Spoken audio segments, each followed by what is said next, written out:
Nakamtan mo man ang lahat ng bagay dito sa mundong ibabaw. Kayamanan at kapangyarihan ay hindi makapagliligtas sa kaluluwa mo.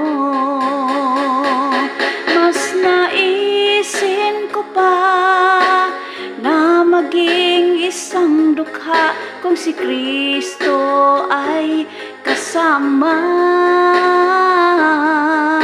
Kaligtasan at kapayapaan ay tiyak na aking makakamtan.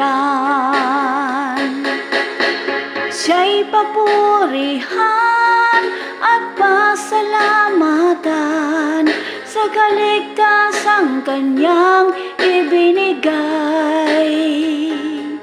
Pangako niya ay tunay, buhay na walang hanggan, at sa lahat ng sa kanya'y sumampalataya.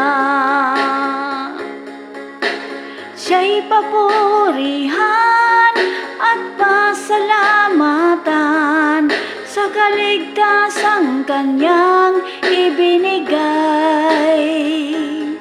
Pangako niya ay tunay, buhay na walang hanggan, at sa lahat ng sa kanya'y sumampalataya. At sa lahat ng sa kanya'y sumampalataya. Sa lahat ng sa kanya'y sumampalataya.